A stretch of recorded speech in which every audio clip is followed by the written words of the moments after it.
Welcome, everyone, to the November 26th, Friday, November 26th edition of the Signals from Mars Fireside chat here. And we are back for another Friday to discuss new releases and to discuss hard rock and metal news, basically. Hope all you guys had a great Thanksgiving. To all of you guys that are in the States and whoever else is out there, whoever else may join us, hope you're just having a great day. So,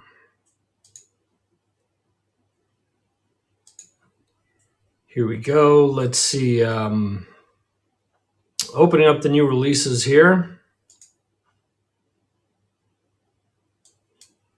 And actually see that I'm streaming on Discord. Cool.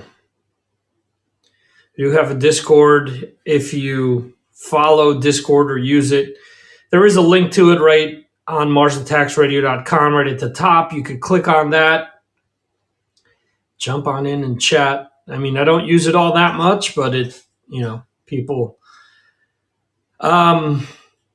people like their Discord, and right now this is streaming there. So I guess if people are checking in,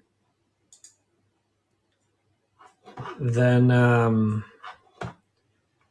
yeah, we can see them there on Discord. Go over and open some of my other windows here and see what is currently going on.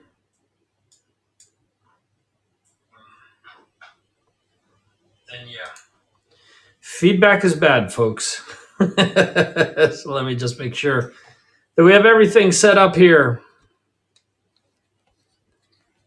All right, I have a different guitar behind me this week. Ooh, guess I got to go the other way here. So Mr. Brad Dahl, if he checks in, says, what do you have there? So he'll see it. But anyway, so let's discuss some of this week's new releases. I featured the new Black Label Society album, Doom Crew Inc. And I really have to say that I think that Zach, really, I mentioned this in what I wrote up, since sobering up, he's really been on an amazing streak with what he does with his music. So I do think that his albums, The Order of the Black is really the first album that he put out after getting sober. And I do think that he really kicked things up a notch. So this new album, Doom Crew Inc., really continues what he's been doing with the last few albums. So I'm pleased with it anyway. There's a lot of cool stuff on it. I featured the track Gather All My Sins on the website, on the new releases section of the MarsAttacksRadio.com website. And yeah, so you've got that. You've also got links to check the album out on Spotify and Apple Music. And there's a bunch of other new releases that came out today. New Deep Purple, their covers album. New Cynic. Let's see. Hypocrisy, Lock Up, Lee Aaron, Paul Gilbert, and the Players Club, both Christmas albums. Lordy, Rhapsody of Fire, Victory, The Tea Party, Jonas Lindberg, Fortress, Hidden, I don't know, depends how you pronounce that. Resolve, Imminence, Anomaly, Apostle of Solitude. I guess this is Dean Lakayan, Edge of the Blade, Sainted Sinners, and Tony Mitchell. A few EPs. Smith Kotzen has released Better Days. Foo Fighters released, it's technically a single, Making a Fire, Mark Ronson reversion, and Chasing Birds, reversion of that. and Zebrahead 3. So, Mike checking in from Twitch saying that he just picked up the Ozzy No More Tears picture disc. I'm getting to that, sir. Because today was Record Store Day, so there are a ton of reissues. Alice Cooper's Brutal Planet, Crowbot, Rat Child, Dio Holy Diver picture disc, Dio Last in Line picture disc. I should have been ready. I actually have a Holy Diver picture disc that came out years ago. So, Evanescence, the self-titled album. Freak of Nature, Gathering of Freaks, Freak of Nature, Outcasts, and Freak of Nature self-titled. In Flames, a bunch of In Flames reissues. Clayman, Colony, Come Clarity, The Jester Race, Lunar Strain, Subterranean, Reroute to Remain, A Sense of Purpose, Soundtrack to Your Life, The Tokyo Showdown, and Used and Abused, In Live We Trust. Iron Maiden self-titled album picture disc. Mark Striegel showed off a really cool version of an old picture disc that he has from Maiden up on his TikTok. Follow him there. King's X, Please Come Home, Mr. Bulbous. LA Guns, Waking the Dead. Lord of the Lost, Antagony, The Mars Volta, Nocturnicate, Megadeth, A Night in Buenos Aires, A Night in Buenos Aires, Ozzy Osbourne, No More Tears picture disc, Poison, Flesh and Blood, Saigon Kick the Lizard, Solstice, White Horse Hill, Tesla, Mechanical Resonance, and Waltari, Third Decade, the Anniversary Edition. So plenty of reissues. And then there's a bunch of other like cool live albums that came out. The Foo Fighters was part of Record Store Day, which I mentioned before. But there's Motorhead, The Lost Tapes Volume 1, Live in Madrid, 1995. Aerosmith, 1971. The Road Stars Here. Pussifer, Billy D. and the Hall of Feathered Serpents, Pussifer Live at the Mayan Theater. And another Pussifer release, Existential Reckoning Live at Arcosanti, Helmet Live and Rare. Paige Hamilton did a cool interview probably over a month ago at this point with Josh Toomey, Mike's good friend. Was kind of interesting listening to him. Asia, the official live bootleg volume 1, Suno, Meta, Benevolence, BBC Six Live on the innovation of Marianne Hobbs, The Ocean,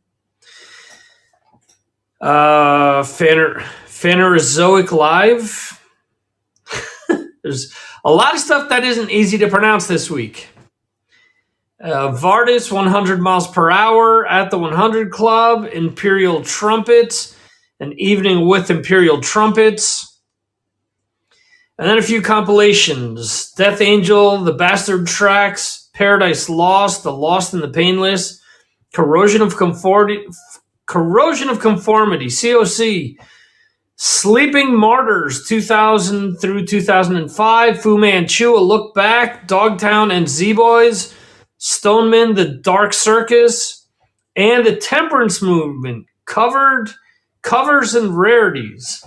So those are all the new releases that I listed on my site. Honestly, this is based on the information that's sent to me by labels and PR artists, and also by other releases that I happen to catch on some other sites to and that I think will fit the bill with what I do here. Unless a PR person or someone from a label sends me like some death metal, black metal, pagan metal, or pirate metal, I don't tend to post it because I know that the people that follow me don't tend to like that stuff. So unless it's a really big band, I usually don't tend to post about that stuff. So anyway, let's hit up some metal news. Oh, cool. Mike over on YouTube is saying, I love that band. I saw Temperance Movement a few years ago. Great live band. Did you get to shoot pictures of them by any chance? Mike is a great photographer. He does a lot of stuff for Decibel Geek. That's how I first came in contact with him. But anyway, I see that Brad is joining us tonight. Hope you're doing well, sir. Woody is in here as well. Woody is in here every week. I hope Woody is doing well. Although Woody is usually silent. Here we go.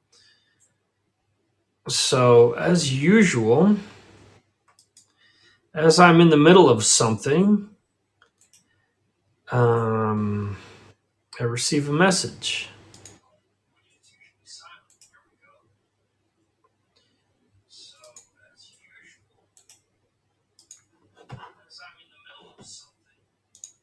Cool. So I'm muting something else and then Twitch unmutes. That's awesome.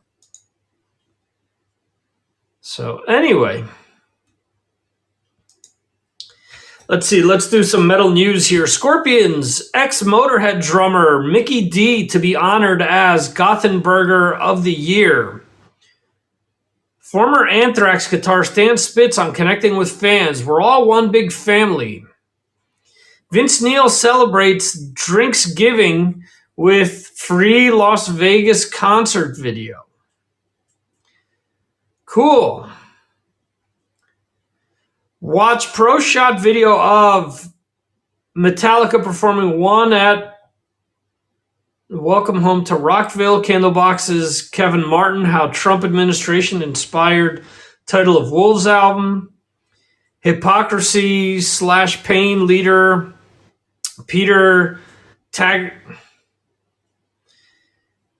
Tagtegren would get vaccinated against COVID-19 until it's time to go on tour, or won't get vaccinated. Okay. I love the band. I saw okay, yeah, so nope, you didn't shoot them, and hard pass. What's a hard pass there, Mike? 3 Days Grace, and a new single, So-Called Life, is full of emotion, frustration of everyday life. Battle Beast shares music video for new single, Eye of the Storm. Scion featuring ex-Killswitch Engage singer Howard Jones and YouTube guitar sensation Jared Dines Drown music video. Yeah, on a Vince show. I was kind of rolling my eyes there. You know, this guy who complains that people keep giving him crap over what he did back in the 80s, you know, killing someone and paralyzing or severely injuring 2 people for life.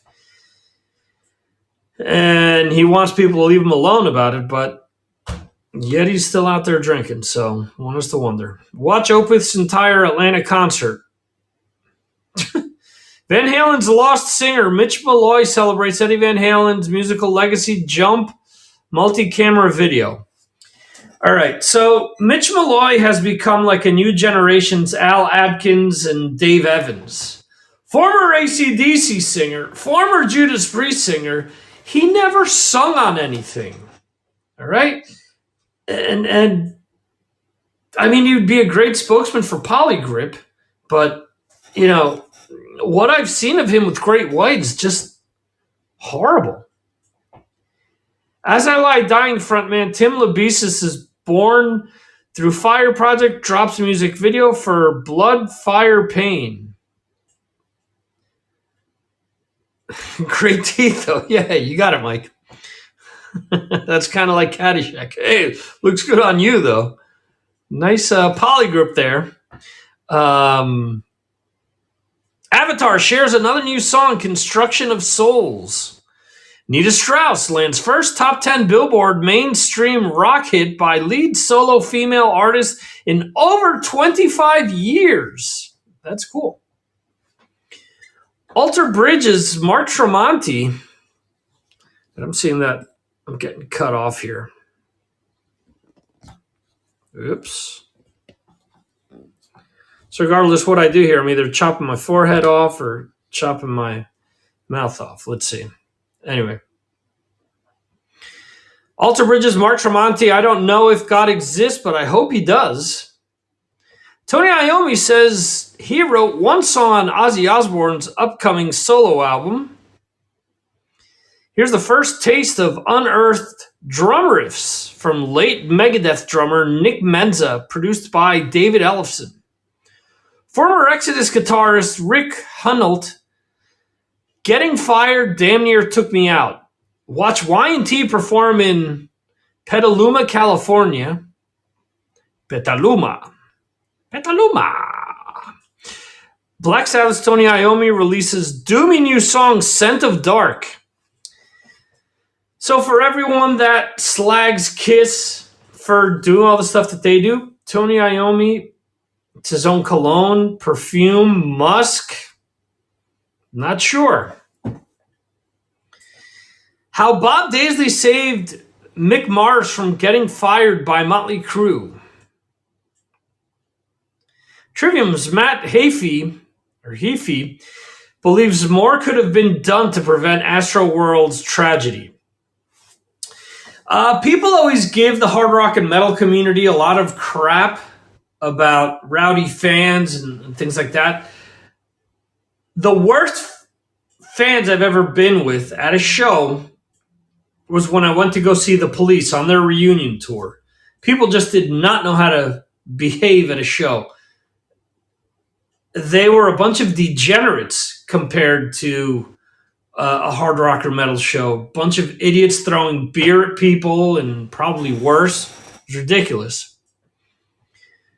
Rockin' Roller Coaster starring Aerosmith in Orlando gets minor refurbishment. Yeah, they painted the guitar outside. Woo! Talk about clickbait. Ian Gillan on Ronnie James Dio. We were very close. Whitesnake has something special planned to coincide with Farewell Tour launch. Frank Bello on Anthrax's longevity. We are brothers.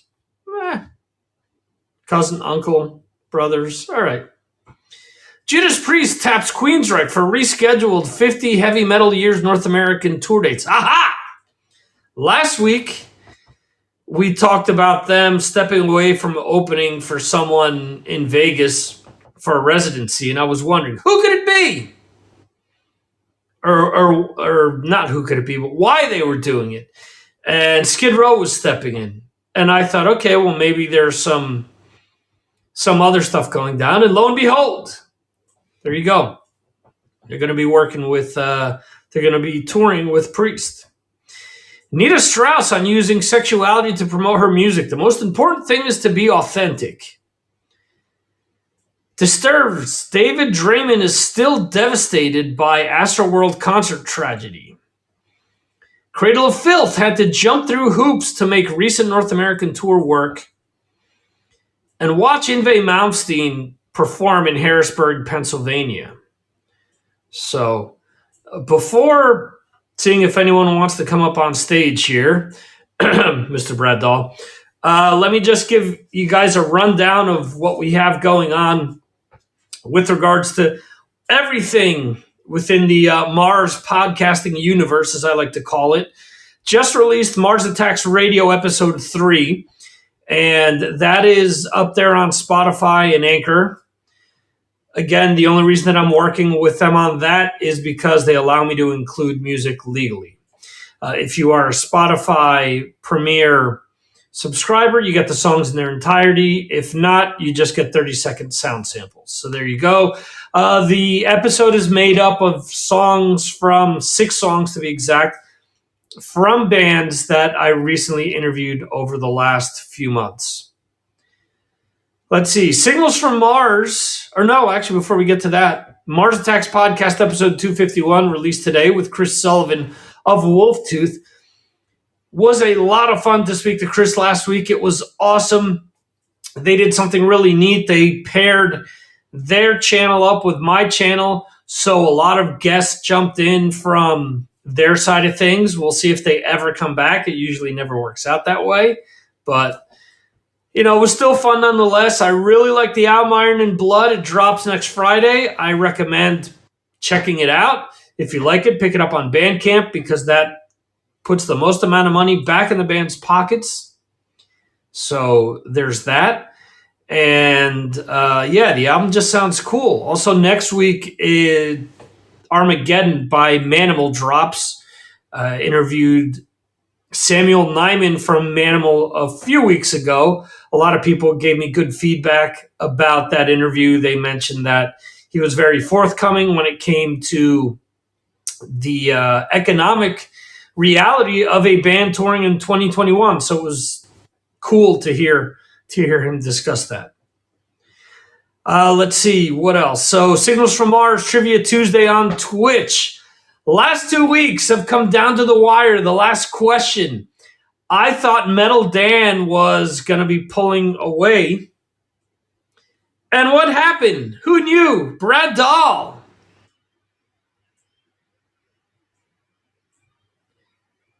Question number 10. Brad Dahl hits it out of the park, while Metal Dan, he's cursed by that clutch last question. He fumbles the ball on the 1 yard line. Brad scoops it up, takes it in for the score, and wins last second.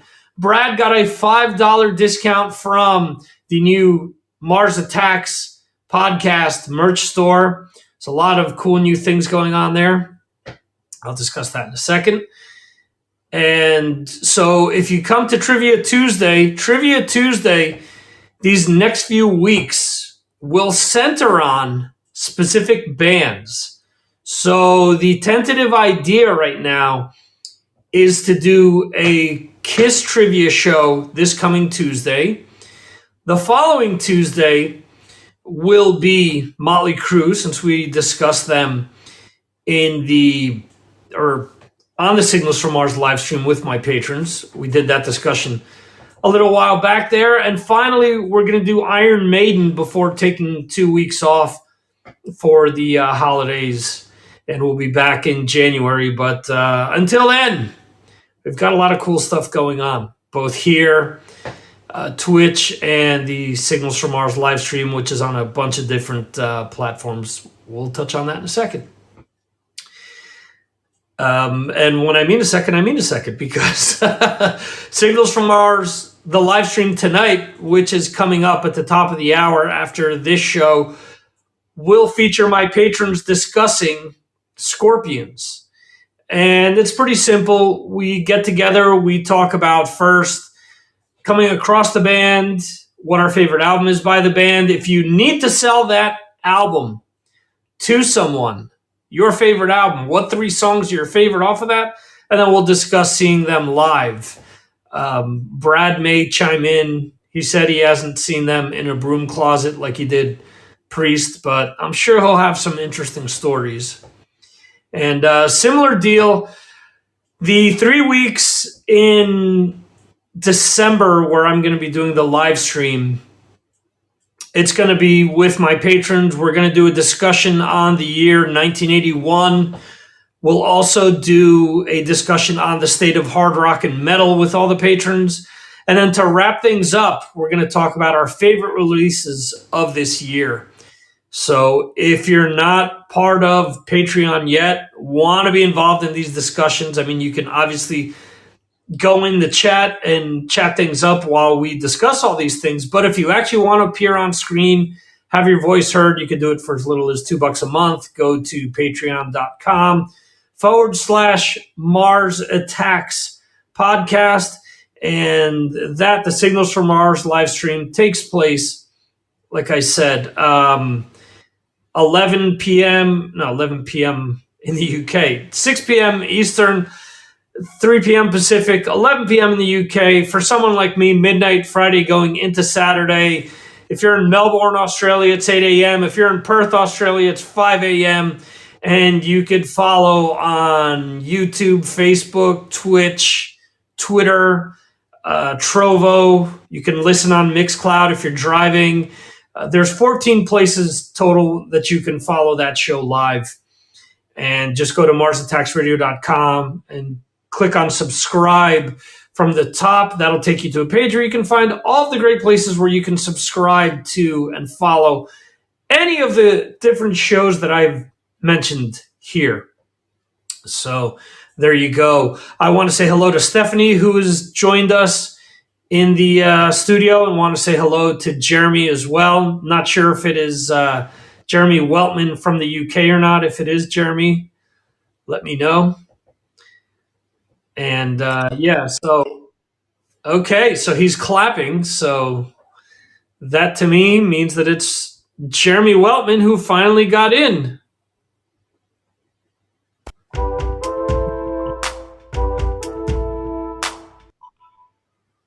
Cool. So there you guys go. And let's see here. Brad, are you interested in coming up on stage? Jeremy, you want to come up on stage as well? Yep. Dr. Poison.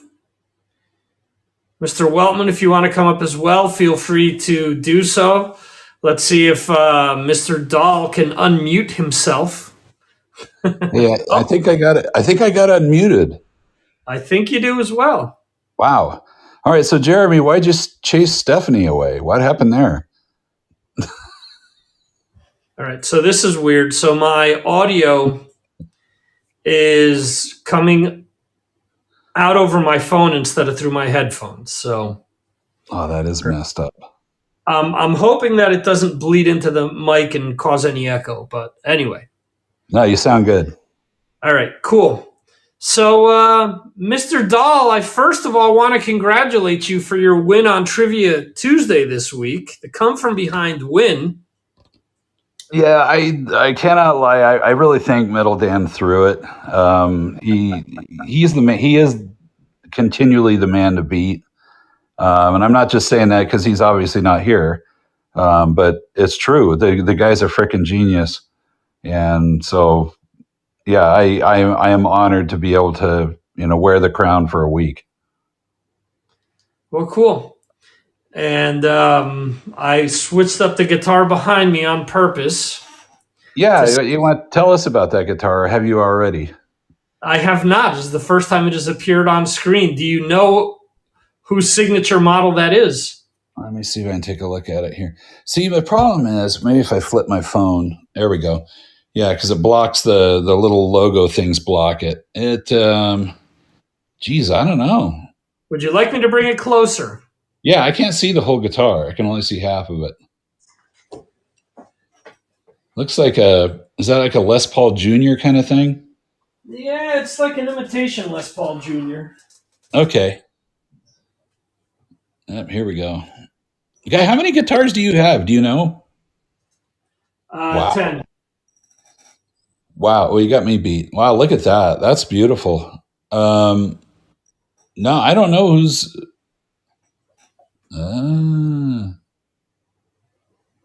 yeah, I don't know who that is. Oh, Jackson. Uh-huh. And there's a squiggly and a name on it. Yeah, I'm trying to read that down there. Okay. Scott Ian. Oh, that's Scott Ian? Yeah. Oh, very cool. This is from 98-ish, 99. I have to look at I wonder if on the back it says it. It doesn't, but one of the other neat things, this has a kill switch on it right here. Right, so you can do the Ace Frehley kind of... Right. Yep. Instead of turning the pickup off. Yeah. The pickup selector. You can do it that way. Here's a trivia question. Who's the first guitarist to kind of do that technique? I don't think it was Ace. That's a good question, but I mean, Ace is the first that I know of. Let's see. Mr. Weltman is coming up on stage as well. Oh, good. Hello, can you hear me? Yeah. We can hear you, Jeremy. You sound great, Jeremy. You can hear me. That's great. Yeah. No, I can hear you really good. Really good. Awesome. Did you know what model guitar that was? I only just saw it very briefly. I couldn't see. I need to see it again. Okay, it doesn't matter. It's a pain in the ass. Oh, okay. Doesn't matter. It's a Scottian model Jackson. Yeah, that's a cool guitar. Yeah, it looked cool. I briefly saw it, but I was really trying to sort of get into this. But now I'm in, so it's fine. No, that's cool. Yeah, I got to figure out a better way of being able to reach for things. Yeah. So to answer your question, Brad, there's a bunch behind me. There's Oh my 1, gosh. 2, 3, 4, 5, 6, 7, 8, 9 here. No, so I have more than 9. Well, So and I have 4 against the wall over here, but 2 against the wall here are basses, and 1 behind me here is a bass.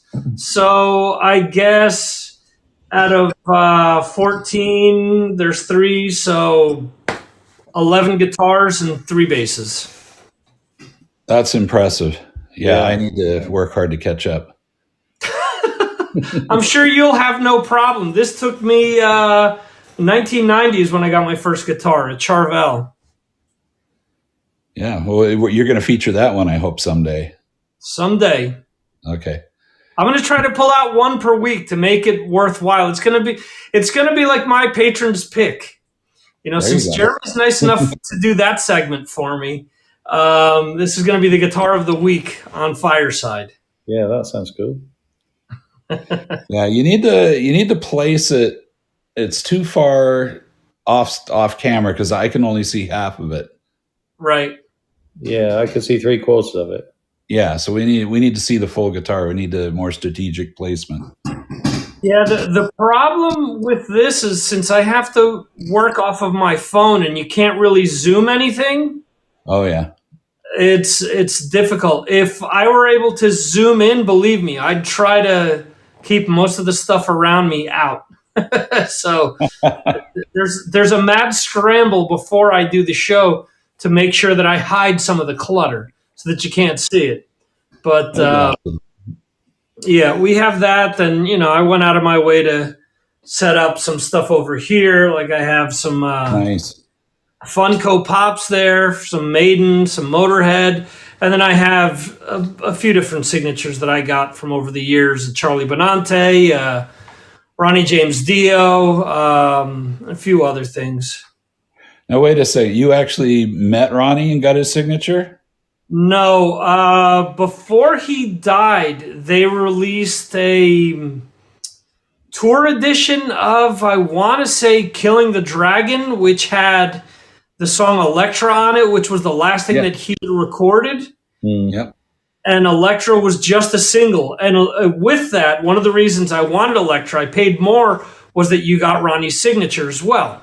Ah. So I got it around the time he passed away. I ended up receiving it. But no, I never got to meet him.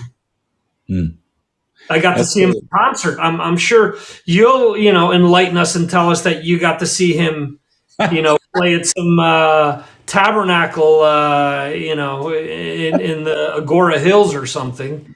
I got to see him with Rainbow. Shit. Oh, okay.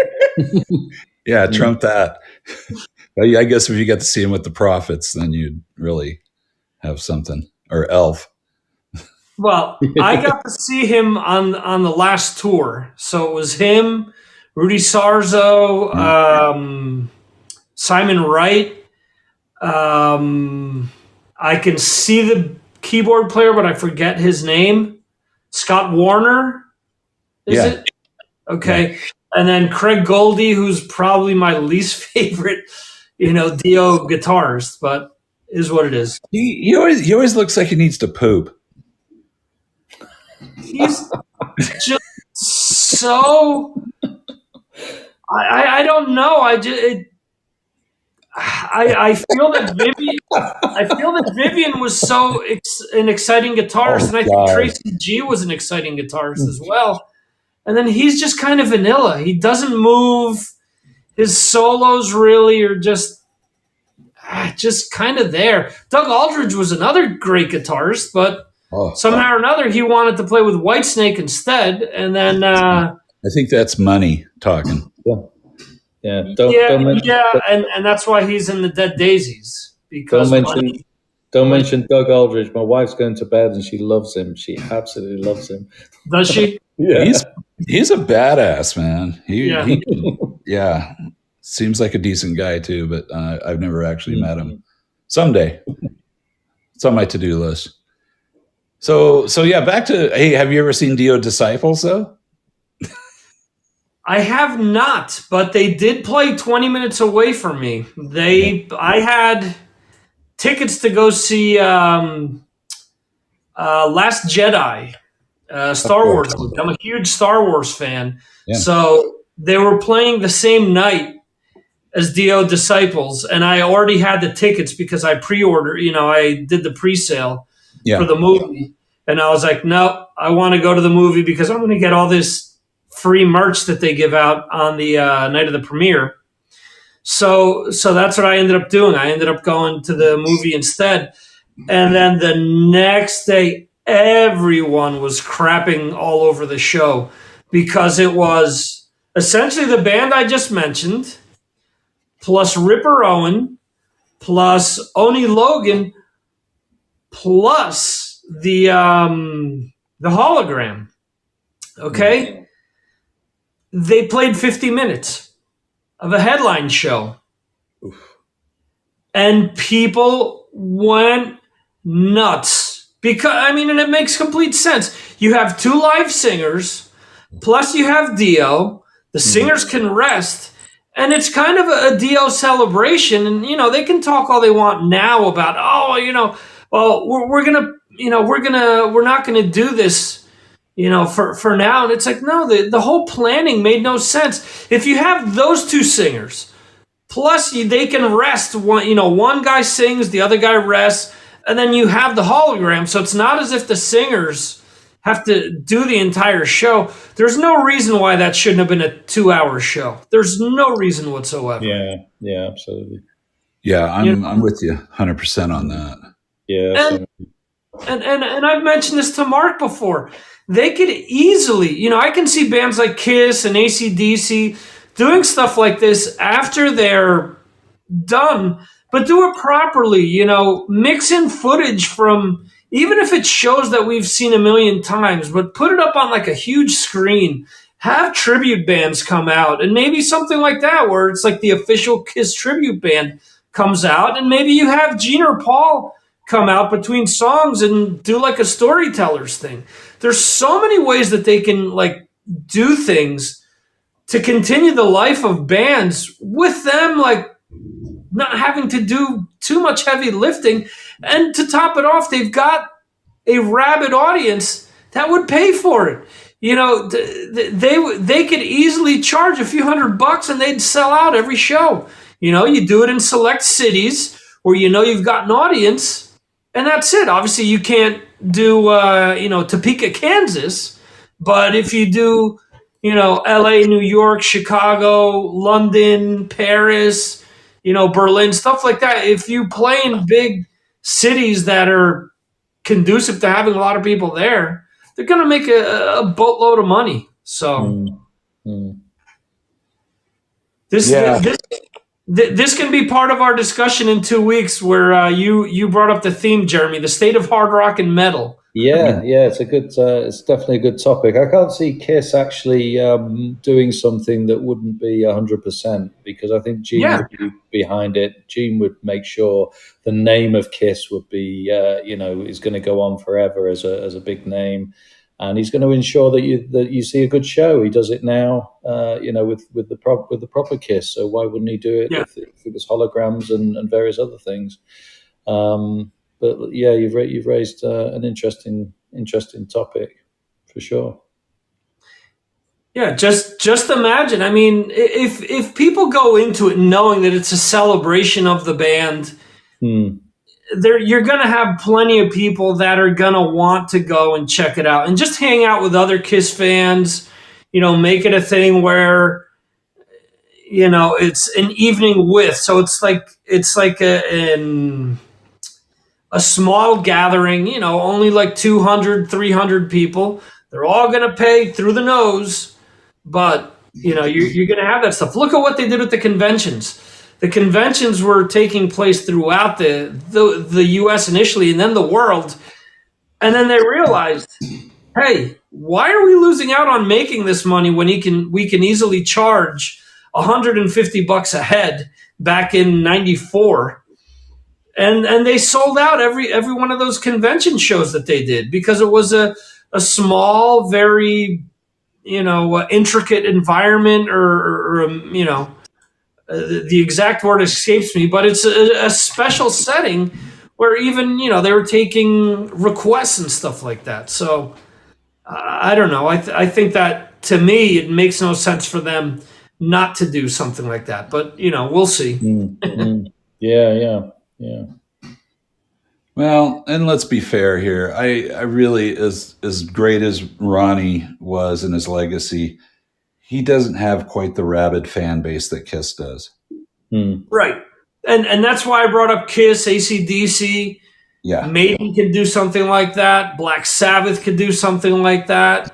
There's going to be a handful of bands. It's not going to be everyone, that can pull it off.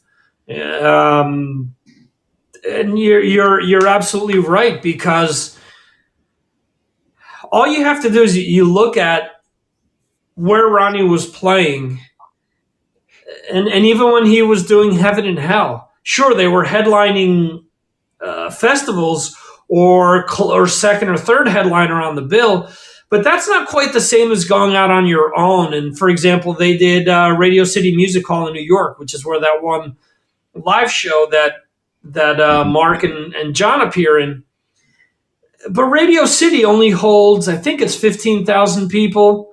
So it's not quite the same as doing a 20 to 30,000, seat arena. And I know a lot of people say, well, Kiss isn't selling those shows out. Yeah, but if out of 21,000 they're getting 17,000 or they're getting 12,000, that's still a lot more than most bands are. Yeah. Well, they sold over 20,000 here. Yeah. It'll shut me out of it. So, yeah, I'm still hoping I'll get to take my son to see Kiss before they pack it in. Yeah. I saw them on the farewell tour. Absolutely. Which one? With this one. Yeah, I don't know which one. Yeah, that's a good question. This extensive one. I think I saw them a few years ago. Now it's quite a few years back. And it's this farewell tour. The last time I saw them was when they put the makeup back on. It was 96? Is that right? 96. Yeah. Yeah, and so I took Shelley because she'd never seen them, and it wasn't awful, but it was very disappointing for me. Because again, I saw them in their heyday and when they were all top shelf, all hitting it on all cylinders. But I mean, at this show, Peter Criss, he couldn't play. He looked. I mean, there was no life in his drumming at all. I think they were giving him oxygen in between songs. Seriously, no, they were, man. And Ace Frehley was okay, but he wasn't quite the same. And it just didn't have the same magic as it had back in the 70s. That's the thing that for me, I saw them in 01 when it was their first farewell tour. And it broke my heart because Peter was just so bad. And it was one of those things where as a kid growing up, he was one of my biggest influences as a drummer. And you think back at like the 70s, 75 through 77, when they were hitting on all cylinders. I mean, you also have to think that he was probably all coked up as well. But he was a monster. Yeah, he was. Yeah, you get Kissology 1, okay, and watch those videos. The dude he is a powerhouse drummer. Yes. And he's driving that band. He let himself go. Couple that with whatever genetics he has. He can talk all he wants about his grandfather's huge appendages. but that really has nothing to do with his drumming at the end of the day, you know. No. So, Yeah.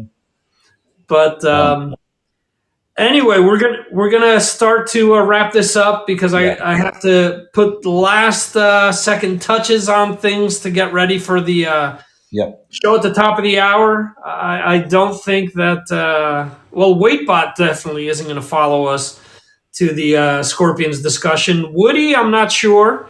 Maybe the horse in that picture next to you will, Brad. I'm going to bring a horse and a couple of wee donkeys. So, yeah. Oh, you're bringing some of my wife's family along. Okay. That's brilliant. Hey, Jeremy, good to talk to you, man. Yeah, and you? Yeah, hope to catch up with you in just a few minutes' time. Yeah. I'm real excited. I'm glad you won the pick of the band. So good job. Yeah, same here. All right. See you guys. Thanks for having us, Victor. All right, guys. Thank you guys for checking this out and for hopping on and having a fun discussion here. So we're going to be wrapping this up. And if by chance anyone is watching this on YouTube or Twitch and wants to hop over to take part in the Scorpions discussion, you can do so. You can actually stay right on Twitch and YouTube and chat right there, and we'll see it in the unified chat right there on during the Signals from Mars live stream. Anyway, thank you guys to everyone who popped in and out or anyone that's watching the replay of